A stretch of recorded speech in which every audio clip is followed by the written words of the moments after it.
परंपरा अगर राष्ट्रीय जनता दल में हो जाती है उस दिन तेजस्वी जी को उस तरह से बात रखें। उनके पास कोई विषय है नहीं, राजनीति को वो गंभीरता से लेते नहीं।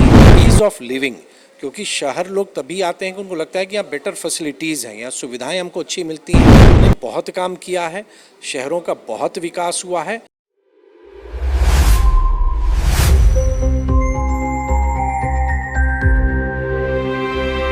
देखिए, नगर विकास एवं आवास विभाग का जिम्मेदारी संभालने के बाद हमारे साथ मंत्री नीतीश मिश्रा जी हैं। सर, कैसे देखते विभागों को, क्योंकि कई जिम्मेदारी आपको 2005 से लेकर के अभी तक कई जिम्मेदारी मिली, बखूबी आपने निभाया है, इसे कैसे देखते हैं?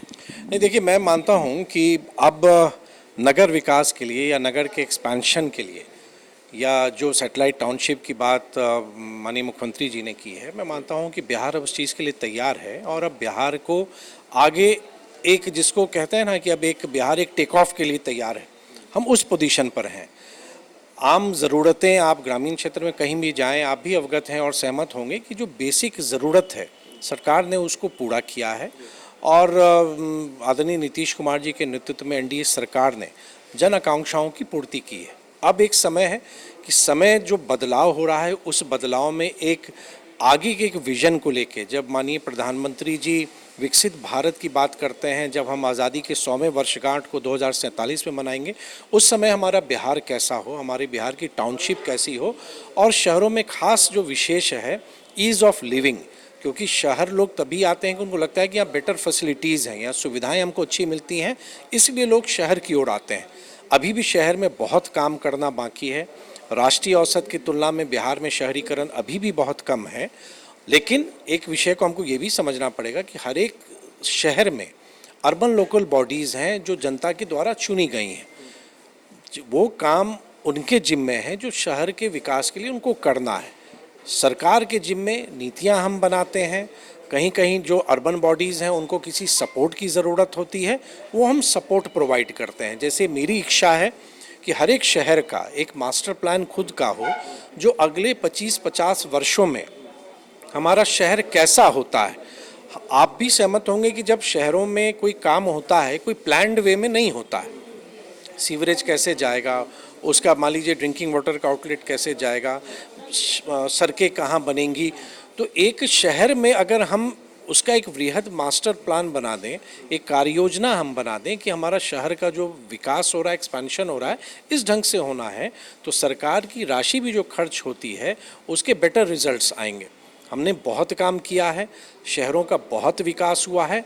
अब हम और भी उसको बेहतर हम करना चाह रहे हैं। और अब तो न्यू एज इकोनॉमी की बात होती है कि जो हमारा पूरा जो इकोनॉमी है, एक उस ढंग से कि हम बड़े शहर की ओर फैसिलिटीज़ क्रिएट करें जो अपने आप में निजी निवेश को भी आकर्षित करेगा, लोगों के लिए जॉब अपॉर्चुनिटीज़ आएंगी, लोगों का जीवन शैली में रहन सहन सुविधाजनक होगा। दो सवाल होंगे। एक सवाल ये, जो नगर निगम को लेकर के कहीं ना कहीं एक समस्या हो नगर निगम में होती है, जो अवैध जो अतिक्रमण होता है, किसी भी शहर की बात कर लें, जब भी वो होता है तो उस पर सियासत भी होती है, इसको लेकर क्या कुछ प्लान है? नहीं, देखिए, एक चीज़ अतिक्रमण के विषय को समझना पड़ेगा कि अतिक्रमण क्या, अगर आप उस जगह के राइटफुल ओनर हैं, आप उसके लीगल ओनर हैं, वो आपके पोजीशन में है, उसका जो दस्तावेज है, डॉक्यूमेंट्स हैं, वो आपके पक्ष में है, तो आपकी कोई ज़मीन को कोई कैसे अवैध कह सकता है या वो आपका अतिक्रमण हो सकता है। लेकिन अगर कहीं ना कहीं दो पक्ष में कहीं टकराहट है या कहीं लगता है कि सरकार की ज़मीन को किसी ने गलत तरीके से रखा हुआ है, तो उसका जो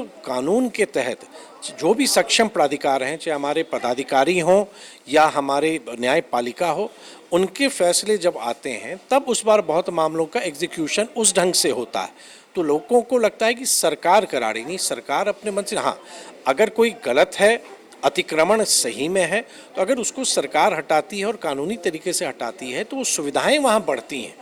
तो कभी भी सरकार की मंशा किसी को तकलीफ पहुँचाने की नहीं हो सकती है। सरकार कल्याणकारी है, लोगों के भलाई के लिए काम करती है।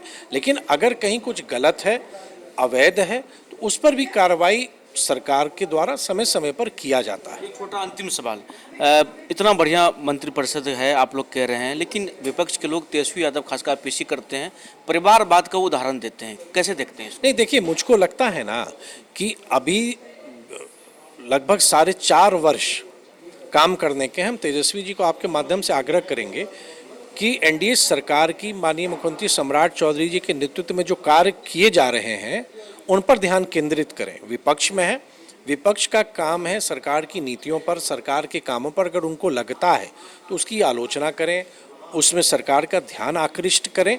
अभी बिहार की जनता ने जो एनडीए को जनादेश दिया है, उस अनुरूप मुख्यमंत्री सम्राट चौधरी जी के नेतृत्व में सरकार ने काम करना प्रारंभ किया है।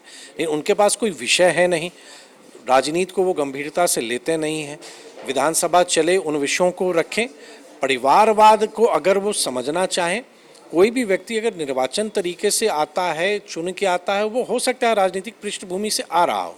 परिवारवाद में मेरी नज़र में वो है कि जब सारी व्यवस्था एक परिवार पे ही केंद्रित है। मैं अगर भारतीय जनता पार्टी का सदस्य हूं तो भारतीय जनता पार्टी की कार्यप्रणाली की तुलना अगर आप राष्ट्रीय जनता दल से करेंगे, और तेजस्वी जी को मैं कहूंगा कि निष्पक्ष होकर वो दोनों पार्टियों की कार्यप्रणाली को वो उसकी समीक्षा करें। जवाब उनको खुद ब खुद मिल जाएगा कि भाई वो तो राष्ट्रीय जनता दल तो एक परिवार के बाहर निकल ही नहीं सकता है। लेकिन भारतीय जनता पार्टी की खासियत है कि एक बूथ अध्यक्ष भी प्रदेश अध्यक्ष बन सकता है, एक बूथ अध्यक्ष भी राष्ट्रीय अध्यक्ष बन सकता है। ऐसी परंपरा अगर राष्ट्रीय जनता दल में हो जाती है, उस दिन तेजस्वी जी को उस तरह से बात रखनी चाहिए। चलिए, तो हमारे साथ नीतीश मिश्रा जी थे, बात कर रहे थे तमाम मुद्दों पर जो है इनसे बातचीत हुई। क्या कुछ कहा वो भी आपने सुना। सहयोग सोनू के साथ हम न्यूज़ PR पटना।